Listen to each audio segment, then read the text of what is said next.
7 বছর থাকলেই কি সত্যি গ্রিন কার্ড পাওয়া সম্ভব হবে? এই প্রস্তাব কি অবৈধ অভিবাসন বাড়াবে? আমেরিকার অর্থনীতিতে এর প্রভাব কি হবে? রাজনৈতিকভাবে এই আইন পাশ হওয়া কতটা সম্ভব? কারা সবচেয়ে বেশি লাভবান হবে এই নীতিতে? আপনারা দেখছেন টিভিএন 24 নিউজ নেটওয়ার্ক। সবশেষ আপডেটে স্বাগত জানাচ্ছি আমি নূর।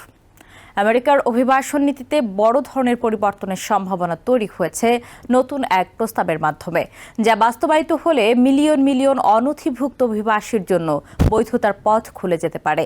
ইমিগ্রেশন অ্যাক্ট অব 1929 এর সংশোধনী হিসেবে আনা এই প্রস্তাবে বলা হয়েছে, অন্তত 7 বছর ধরে আমেরিকায় বসবাসরত অনথিভুক্ত অভিবাসীরা স্থায়ী বসবাসের অনুমতি বা গ্রিন কার্ডের জন্য আবেদন করার সুযোগ পাবেন।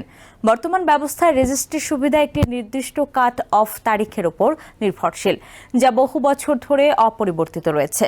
ফলে সাম্প্রতিক দশকগুলোতে আমেরিকায় বসবাস শুরু করা বিপুল সংখ্যক অভিবাসী এই সুযোগ থেকে বঞ্চিত হয়েছেন।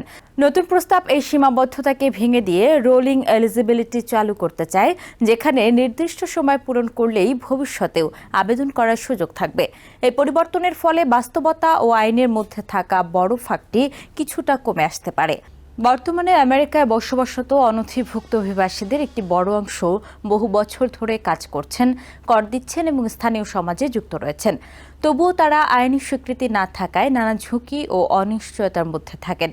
বিশেষজ্ঞদের মতে এই প্রস্তাব কার্যকর হলে সবচেয়ে বেশি উপকৃত হবেন সেসব পরিবার যারা বছরের পর বছর আলাদা থাকার ঝুঁকিতে ছিলেন। বৈধতা পাওয়ার মাধ্যমে তারা পরিবার পুনর্মিলনের সুযোগ পাবেন এবং সন্তানদের জন্য একটি স্থিতিশীল ভবিষ্যৎ নিশ্চিত করতে পারবেন। অর্থনৈতিক দৃষ্টিকোণ থেকেও এই উদ্যোগকে গুরুত্বপূর্ণ বলে মনে করা হচ্ছে। আমেরিকার শ্রমবাজার ইতিমধ্যে বিভিন্ন খাতে শ্রমিক সংকটে ভুগছে, বিশেষ করে কৃষি, নির্মাণ, সেবা ও প্রযুক্তি খাতে। বৈধতা পেলে এই অভিবাসীরা আরও দক্ষভাবে ও আনুষ্ঠানিকভাবে শ্রমবাজারে অংশ নিতে পারবেন, যা উৎপাদনশীলতা বাড়াবে এবং অর্থনীতিকে আরও গতিশীল করবে। গবেষণায় দেখা গেছে, বৈধ অভিবাসীরা সাধারণত বেশি কর প্রদান করেন, ব্যবসা শুরু করেন এবং স্থানীয় অর্থনীতিতে দীর্ঘমেয়াদে ইতিবাচক প্রভাব রাখেন। ফলে এই প্রস্তাব বাস্তবায়িত হলে সরকার রাজস্ব আয়ের ক্ষেত্রেও লাভবান হতে পারে। তবে রাজনৈতিকভাবে বিষয়টি অত্যন্ত স্পর্শকাতর। ডেমোক্র্যাটদের একটি বড় অংশ এই প্রস্তাবকে সমর্থন করলেও অনেক রিপাবলিকান নেতা এর বিরোধিতা করছেন। তাদের মতে এটি অ্যামনেস্টি হিসেবে কাজ করতে পারে এবং ভবিষ্যতে আরও অবৈধ অভিবাসনকে উৎসাহিত করতে পারে। এছাড়া সীমান্ত নিরাপত্তা, যাচাই বাছাই প্রক্রিয়া এবং আবেদনকারীদের ব্যাকগ্রাউন্ড চেক নিয়ে নানা প্রশ্ন উঠছে।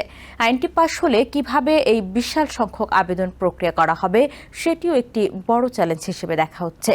বিশ্লেষকরা বলছেন, এই প্রস্তাব কেবল একটি অভিবাসন নীতি নয়, এটি আমেরিকার ভবিষ্যৎ অর্থনীতি, জনসংখ্যা কাঠামো এবং সামাজিক ভারসাম্যের সঙ্গে সরাসরি সম্পর্কিত। জন্মহার কমে যাওয়া এবং বয়স্ক জনগোষ্ঠীর সংখ্যা বাড়ার প্রেক্ষাপটে অভিবাসীরা কর্মক্ষম জনগোষ্ঠী ধরে রাখতে গুরুত্বপূর্ণ ভূমিকা রাখতে পারে। তবে এই আইন পাশ করতে হলে কংগ্রেসের উভয় কক্ষের অনুমোদন প্রয়োজন, যা বর্তমান রাজনৈতিক বিভাজনের মধ্যে কঠিন হতে পারে। ফলে প্রস্তাবটি নিয়ে আগামী দিনগুলোতে তীব্র বিতর্ক ও আলোচনা চলতে পারে। এই প্রস্তাব আমেরিকার অভিবাসন নীতিতে একটি সম্ভাব্য যুগান্তকারী পরিবর্তনের ইঙ্গিত দিচ্ছে।